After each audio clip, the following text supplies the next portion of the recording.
Bunch of stuff. I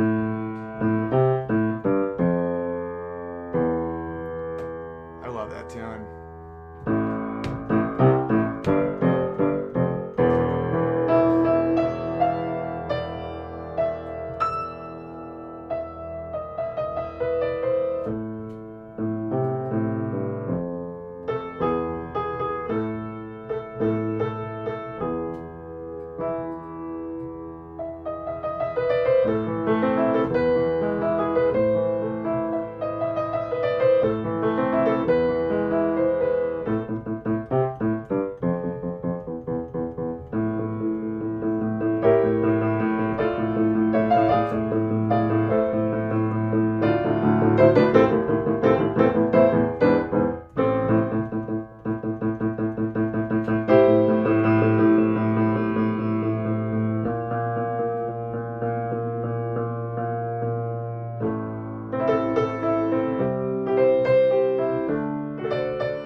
Hello and good evening.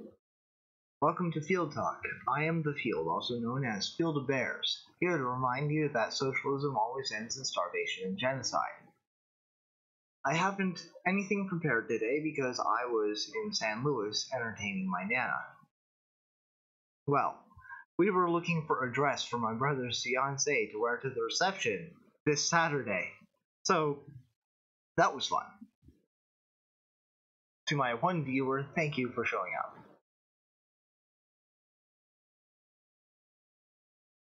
In addition to my little brother's upcoming nuptials, we have some more good news. Oh, second view. Excellent. We have some more good news. One thing, we have over 4% growth in the economy, which is fantastic, amazing, and wonderful. And through the Bush and Obama years, we were told that we should accept under 2% as the new normal for economic growth, even though population growth far outstripped that. Unemployment continues its downward trajectory, which is, again, good. I understand that there are people who aren't in the workforce currently, but I think that as the economy continues to grow and we continue to have more prosperity in the country, more people will see that prosperity and will re-enter the workforce in order to, join in with the prospering, and we will all prosper together and it will be fantastic. We've had three major SCOTUS decisions come down. One, it is no longer constitutional to force non-members to pay union dues. We now have right to work in the entire country. Take that, Sacramento. 2,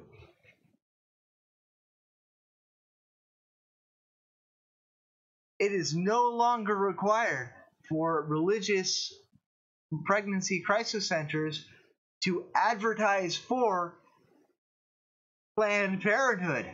Take that, Sacramento. Howdy, Andrew. 3.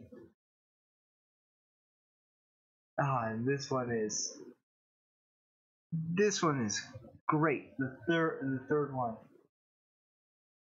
The travel ban. In fact, the president executing the law, according to the law, is actually constitutional. Using the powers outlined in the Constitution, enumerated for the executive branch, and authorized by Congress, the president can actually enforce the law. So that's very good. The travel ban, the so-called Muslim travel ban, which for some reason does not ban 90% of the world's Muslim population. Funny that. Huh. Well, anyway, the ban goes into effect, and we can now protect the borders a little bit more effectively. Now, this is actually a really, really, really important precedent. I didn't realize how that tie is not a very. It clashes with my shirt. I'm sorry, guys. I should have had a woman look at me before going online.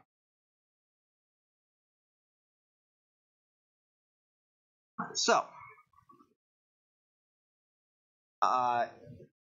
some of you may follow Six Hexenhammer 666. He's pretty libertarian. I do like him, but I disagree with him on saying that consumer protection and religious liberty are in conflict on this issue. And, well, to use his words, I'll tell you why. Abortion violates the non-aggression principle, full stop. I'm sorry, but it does. You have willfully, with another person, created a human being who does not consent to be created in the first place.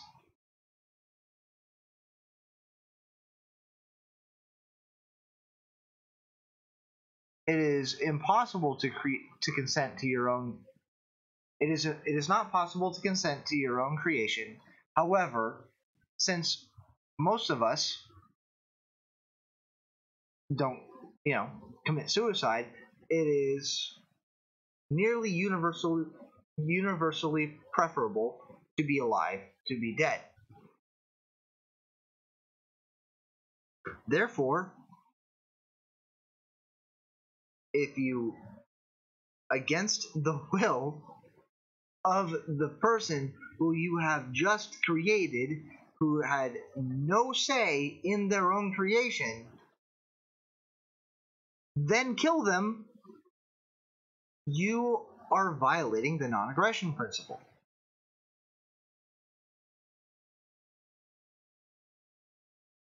Hello, Boulder Bear. I agree, you're right. You're right. I agree. Well, in second trimester abortions, the fetus actually flees from the instruments of death and destruction. So there's that. Oh, how did your surgery go, Boulder Bear? Are you okay? I've only been dealing with my brother's wedding. It's not nearly as frightening as a surgery. I hope you're all right. Well, actually, the uterus is actually designed to create life. An aquarium is 4 walls of glass, which you can have fish or lizards in. Okay, I'm certainly glad you're recovering. Do all the recovery things, Boulder Bear. Don't do any strenuous work. All that stuff. I'm sure the doctor told you what to do. So I want to push back against the idea that, yeah, everyone say hello to Boulder Bear and be nice about the surgery and all that cool stuff. But I do want to push back against the so-called pro-choice, which is really just pro-abortion. Now, I'm not going to say that we need to ban abortions because I don't think it'll work. Unfortunately, people will murder their babies whether it's legal or not. And I don't think that charging women for murder at this point is feasible until we actually get to the point where we've convinced people that forcing the blacks to pick cotton is bad. So if we can get people to understand that the human being I think that probably yeah, exactly. The more people who get convinced that the human being inside you actually does have a right to be alive after you've created that life, it's done nothing wrong, no faults of its own, there's no reason for you to kill it. Apart from very rare medical situations which are tragic, horrible, and should be duly mourned.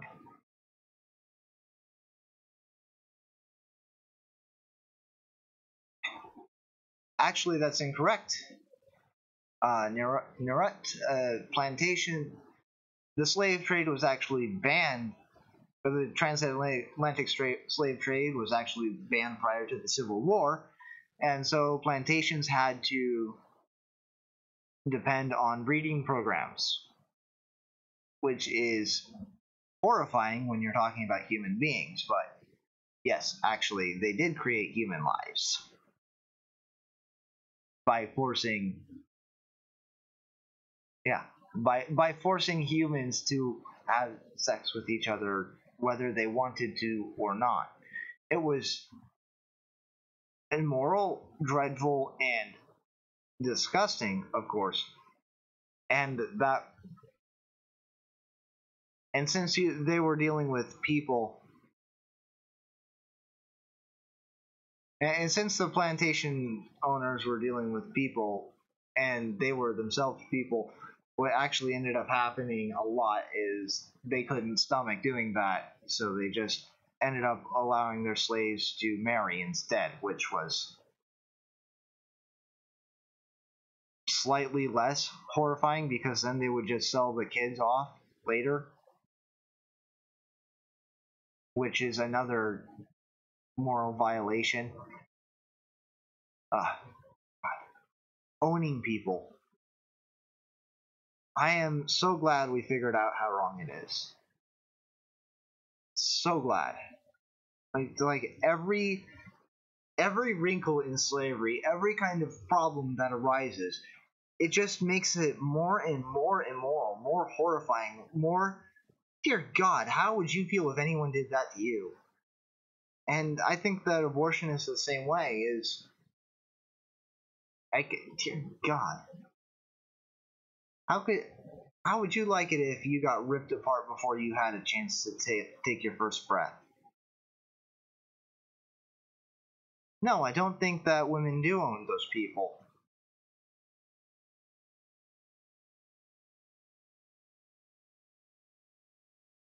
I think they're responsible for those people. That's a completely different situation. Hey, B West!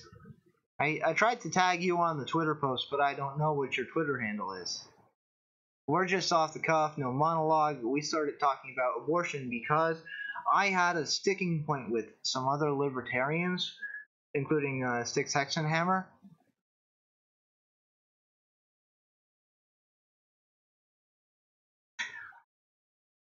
Because you can't own another human and also have ownership. All ownership is derived from the ownership of the self.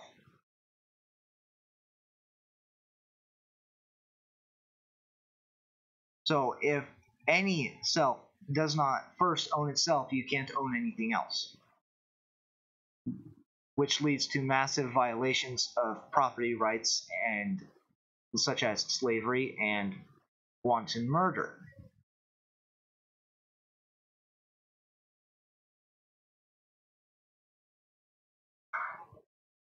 I'll try and remember that, B West.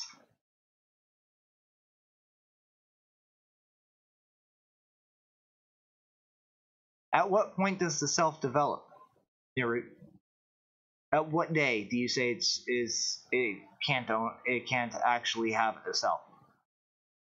At what point is it magically a human being? Is it birth? 9 weeks? 6 weeks? 2 weeks? 2 weeks and 1 day? 1 week and 3 days? Where is it? Where's the line?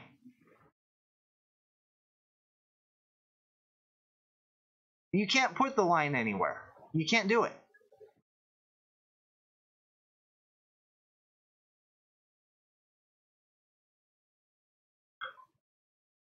Maybe, see, the problem with that is the brain doesn't finish developing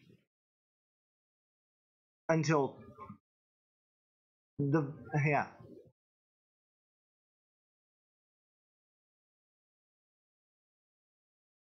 Brain is bigger than fish. Okay, well. So you're going to tell me that you're going to you're going to tell the girl who miscarried after 2 weeks of pregnancy that it's okay, it wasn't a real baby anyway? Is that what you're going to say? Because it wasn't finished developing, it wasn't a human being that was in development that would have, if not for other people's intervention, continued to grow into a human being, guaranteed, into a fully autonomous human being. The state of humanity is lesser before the brain is developed enough to do what? Is so when the embryo can twitch his fingers, is that the line, or do you have to wait for the embryo to be able to kick?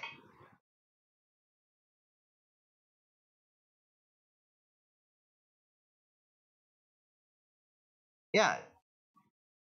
And Niru. So if you're in a coma,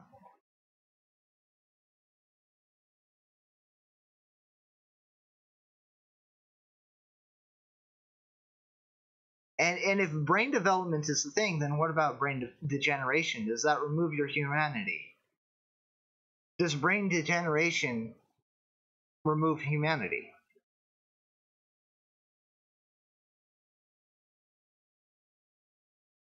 Well, if you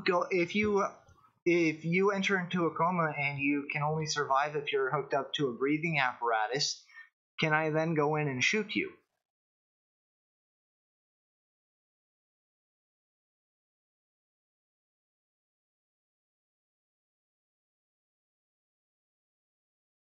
Well, did that person willfully bring me into their house against my will?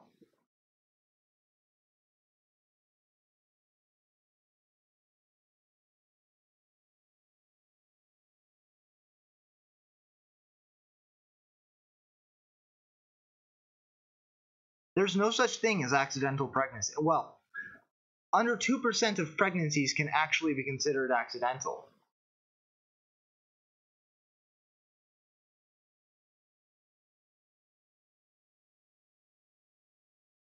There's birth control, there's condoms, there's surgeries, there's all sorts of effective ways to mitigate pregnancy risk to the point where it's almost impossible for a woman to become pregnant against her will.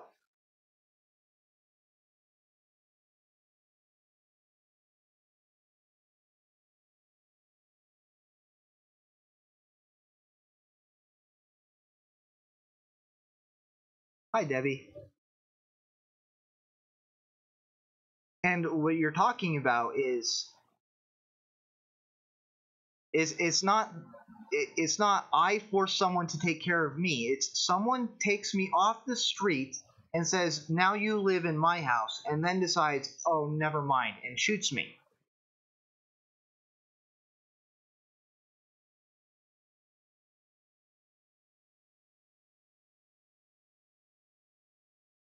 Goodness, Boulder Bear. Goodness.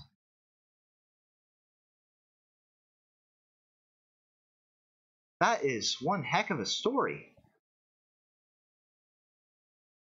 1, 2, 3, 4, 5, 6, 7 sentences. Wow, wait, that's frightening. Frightening is all get out. You guys are just trying to make me cuss on air, but there's a chance my Nana might watch this, so I'd rather not.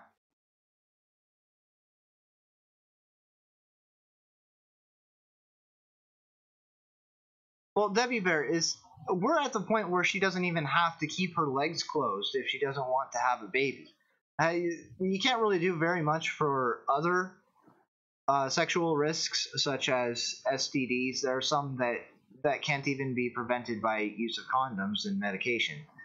But pregnancy, yeah, that risk that can be mitigated to such a degree that the amount of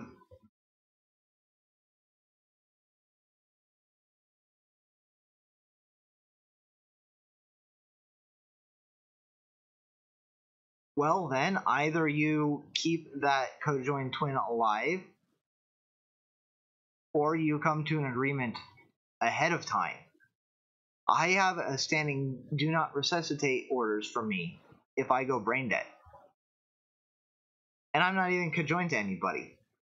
If I am brain dead, I don't want my body, to be a burden on my family, and I want it to just die.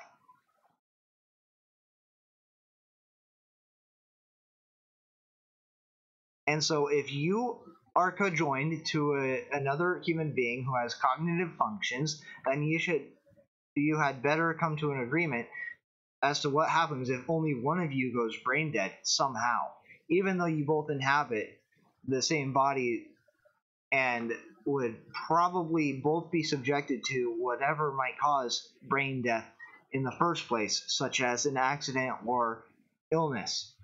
In the case of accident, it would be pretty surprising for only one of you to come out of it, and in the case of illness, it would be downright impossible.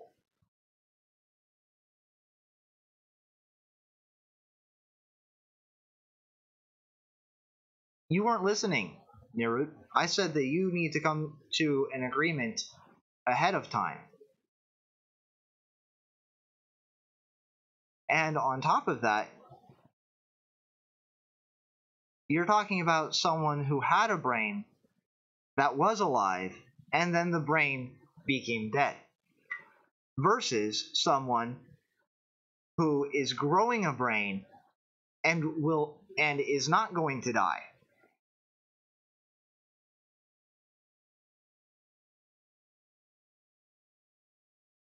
I don't know what you actually believe, Nirut? One of those. I don't know what you actually believe, so I'm taking your argument seriously. And you've actually come up with some interesting new scenarios I've had to think on my feet about. So thank you very much.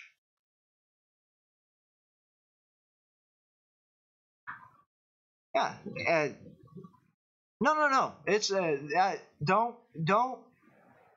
don't be angry about it. It's actually very helpful to have a devil's advocate when you're trying to argue in favor or against something in particular.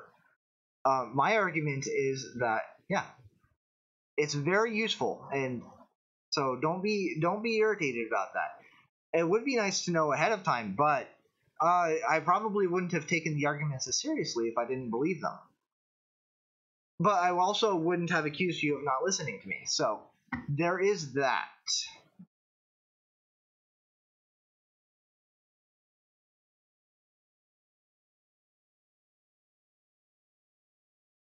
Well, I don't think you can get around it being a violation of the non-aggression principle. If you're going to organize social life around that principle, that nobody has the right to initiate the use of force against anybody else for any purpose, and of course, retaliation in self-defense is not an initiation; it's a retaliation.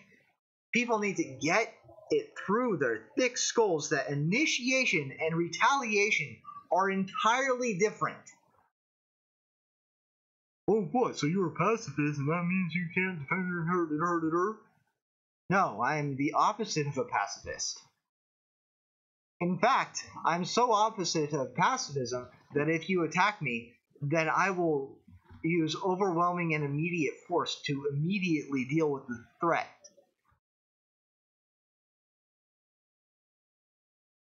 Like, seriously, don't pick a fight with me because I don't know how well I do in a fight. I will just go straight to killing you. Not a good plan.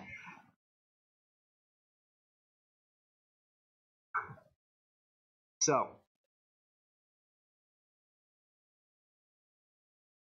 that's not entirely true. I would probably not kill someone. I think. It's like, I don't know how I'd perform in a fight, so I might accidentally kill someone, which would be horrible for me. Because, again, I want to immediately deal with the threat, and if that means snapping a neck, that's what it'll mean. But, again, it's like I don't get into very many confrontations in the first place because I prefer to solve problems with words rather than fists. But I do understand that violence in and of itself is a kind of language, and you need to be fluent in as many languages as possible. Well, see, the thing about that, Nirot, about fighting fairly unless it's life-threatening is I don't know what's life-threatening until I'm bleeding on the floor, about to die. Right? I don't know what the I don't know if the guy's going to pull out a knife and stab me. I don't know if the guy's going to grab a bar stool and swing for my head. I don't know if he's got a gun on him. I don't know. I don't know if he's going to pound my head into the concrete until I stop moving. I don't know what the motivation of somebody who's physically attacking me are. And since I'm generally a peaceable person, I don't think those intentions are very nice. In which case, immediate and overwhelming force.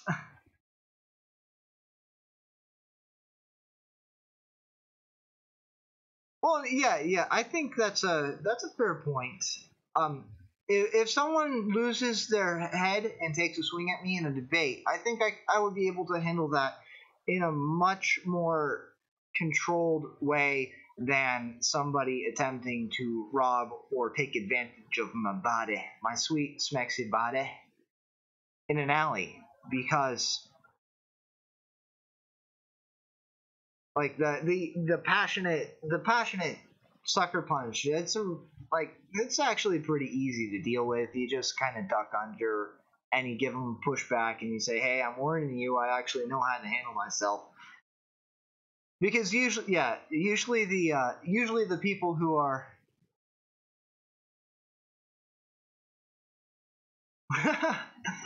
definitely no groin biting. That's just gross. Even if your life is threatened with no groin biting, you should never be in a situation where you're in the position to bite a groin.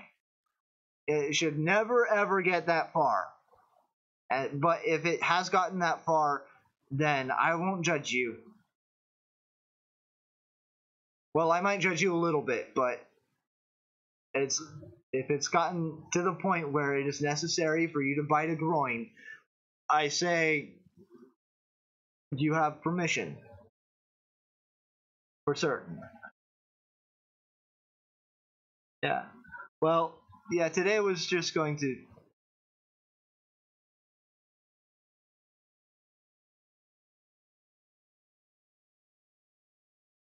But you see, when you're out, you, if you're in a boxing match or if you're in an MMA match or anything like that, it's fine to want to fight fairly. It's fine to want to be sporting.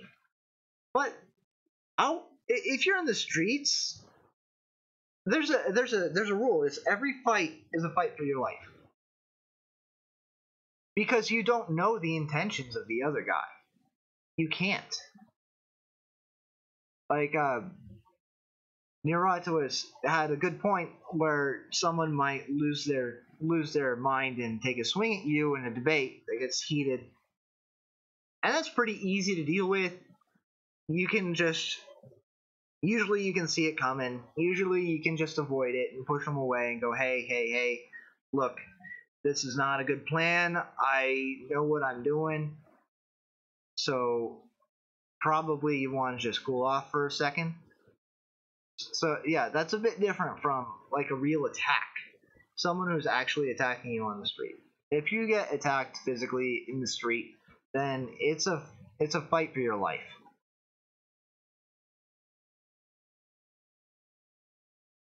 So any tactic in a fight for your life is fair play. Like if your life is on the line, it doesn't matter how dirty it gets. It doesn't matter how gross of a tactic you use. Whatever works to keep you alive on the other side of the encounter is valid.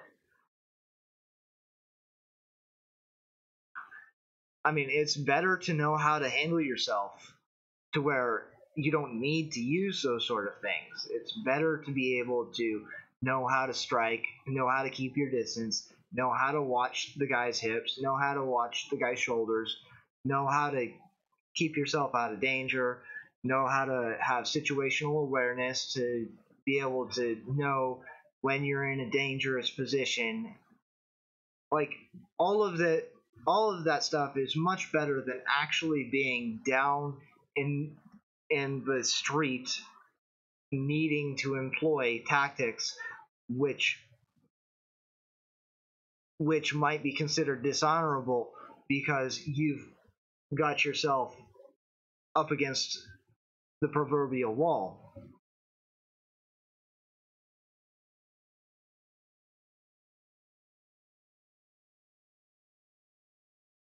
Man, Antifa. If I encountered Antifa, overwhelming force as quickly as possible to as many members as possible. I will not let myself be surrounded. I will I will cause as much damage to whoever gets close to me as I possibly can because being surrounded by a mob and kicked until I can't move anymore is something that frightens me to no end. I do not want to be in that position.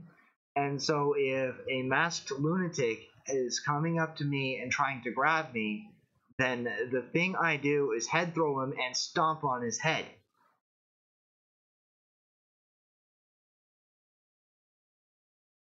That's a very good idea, Debbie Bear. Go for the mask. That's a good idea. Yes, Andrew. I will not be surrounded.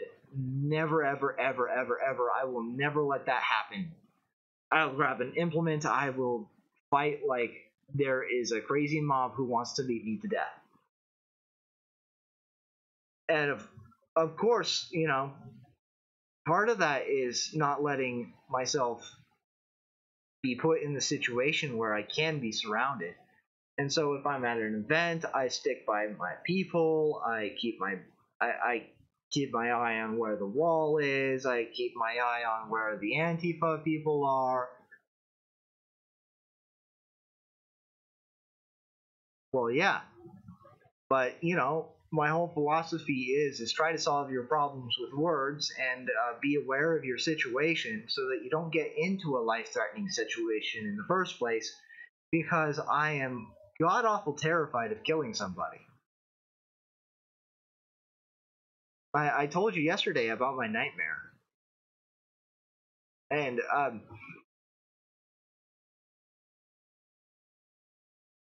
you know, some people were saying how much they hope for a civil war, but I am terrified of being good at civil war.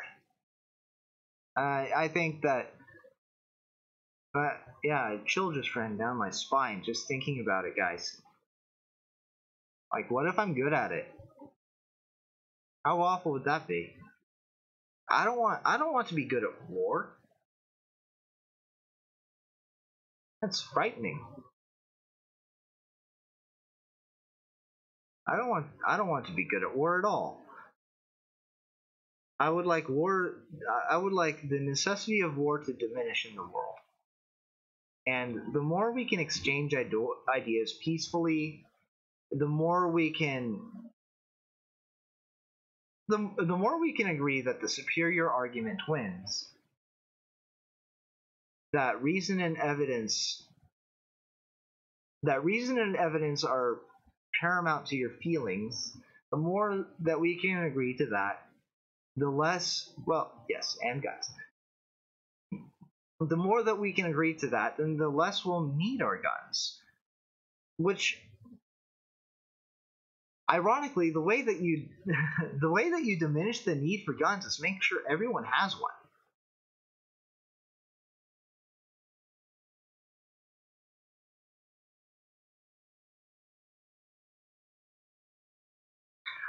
Well, it's not just verbal judo. It's like you got to be able to. Everybody has to go into it saying we want to find the way forward. We might not agree on the way forward, but we both agree that the method to finding it is talking about it. So, but if you have a group of people who say, no, the way to find the way forward is to beat people in the head with bike locks, I think we have a problem.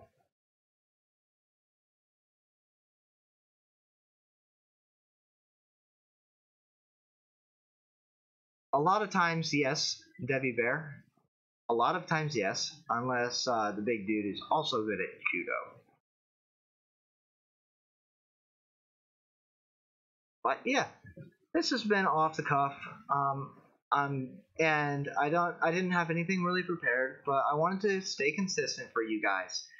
And we did get to talk a little bit about abortion and violence and speech. And you know, guys, actually the SCOTUS decision about union dues is way more important than you think. That is going to have ramifications across the whole country, and it's going to change everything. It's fantastic.